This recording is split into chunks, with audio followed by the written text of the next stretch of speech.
With this, I move to the regional setting.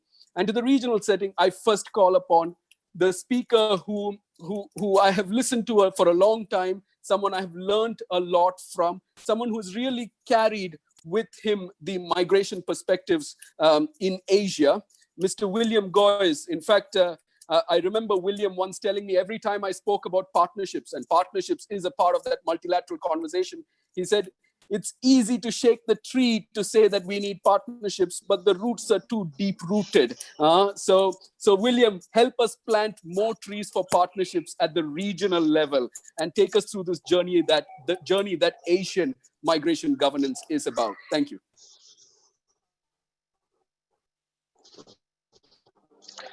Hi, Shabri, and thank you for this opportunity. I'd like to just also focus and build on what some of the other speakers before me have said. And just to say, the transmission is not as smooth as we would like it to be, or it is not as natural as we might think it is. I think, in fact, there is a very big, and in our experience as civil society, we have seen that there is a very big fault line between the global and the regional. And that fault line lies largely also in some ways in just a transmission of memory. What happens at the global stays at the global. What happens at the regional stays at the regional. And there is not a two-way process between this. And I think that is why it is interesting that this year's GFMD has brought a different twist to the whole GFMD after 14 years, to bring in the regional processes to be involved in some way with the global forum, just to be able to, as it was said in the working papers, get the regional nuances in a global discourse. So I think that alone says something, that after a 14-year kind of process, this happens like that. Whether it is the UN processes or whether it is intergovernmental processes. This disconnect is also, I think, between capitals and between what happens in Geneva or New York. For capitals, what happens on the ground is very different from what happens in New York and in Geneva. And I think that disconnect as well is something that we would have to look at in terms of it's not only a bureaucratic process, but it's also a politically imbibed process in terms of that kind of disconnect. And we have seen this also in the negotiations around the global compact on migration. In the initial stages where the discussions were going to be held, whether Geneva, New York, and things like that, there is always this kind of a difference between which house makes it more political and which house advances that discourse. So that highlights something in some ways what Nicola has said.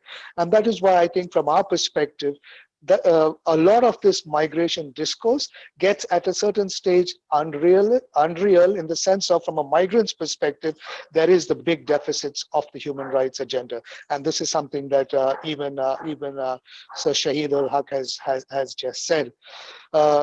When it comes then to the local issue at the ground, at the regional level, the politicization of the issue is something that gets picked up very fast, very easily. Migration for political leaders is not a popular topic. It's not a vote winner. And that's why any politician taking on the issues of migration from a rights-based perspective is actually not going to be very popular with the major populace. And that is something also that we might want to look at. It is how then can you move an agenda of migration at the regional and local level. I like Pietro's vision when he says, we have to move towards integration, inclusion, and like in ASEAN, we say welcoming societies, But how do we get there? And if you look at the current discourse on migration that is happening in this time of COVID, it's so polarized, not across borders only. In your own country, in India itself, you have seen the internal migration discourse polarizing society, Indian society. So it becomes such a polarizing discourse in so many ways that this formula of we first, wherever, whatever it is, whether it is at the country level, whether it is at the state level, whether it is at the ethnicity in terms of majority ethnicity group in any given province or state, there is always the we first attitude to the exclusion of the other. And how do we break this? I don't think there is a formula for this. Even if the SDGs talks in goal 16 about inclusive societies, and even if there's beautiful slogans of leaving no one behind and things like that, in the COVID, like Aurelia Rajan has often said, the COVID has left migrants way behind.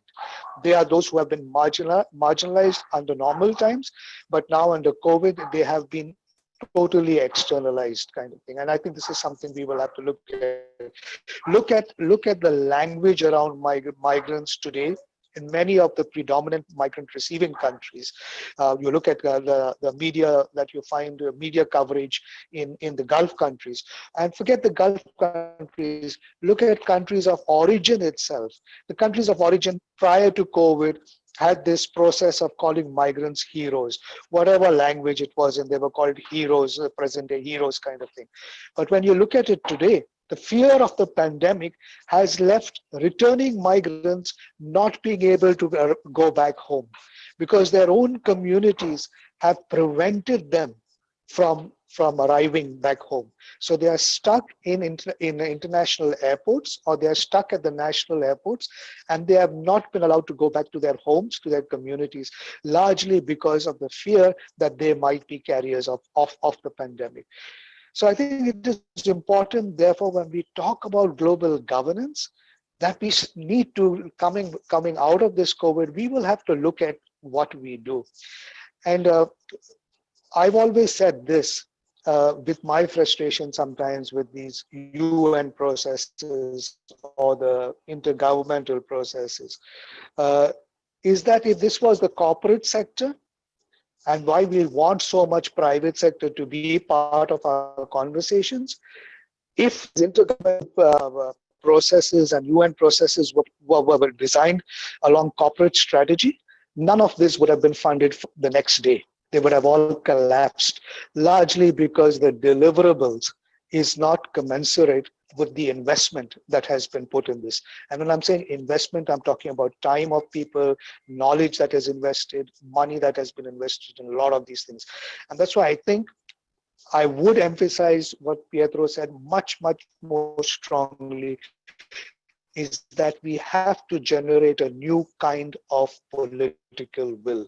A new kind of political will has to be generated, even if it means recognizing at this time how political leaders have failed us, and therefore recognizing who are our leaders of the future that will bring us out of situations of crisis. Because this crisis and this kind of pandemic is possibly the new normal of a future that our children will have to walk into. And so I think taking political activity and looking at political leadership will be a much more serious exercise in terms of also migration governance. Then I also like to say, and with regard to in terms of governance, and Pietro has mentioned this as well, I think at the end of the day, a formula needs to change. In the sense of the first question when we come to such meetings is, what difference is this meeting going to make in the lives of migrants? We have to ask that question. You know, like you have these mission vision plannings, you have all sorts of ways in coming to know what is the objective you want out of this. When we go to donors say, okay, so what is your objective? What is your goal? And now SDG has goals and targets kind of thing. So the first thing of any intergovernmental meeting should be, what difference is this going to make in the life of migrants? Second question, like Pietro says, who is at the table? You know, and whoever is at the table, in what capacity are they at the table? Are they in the capacity to observe and listen? Are they in the capacity to contribute, participate, and design?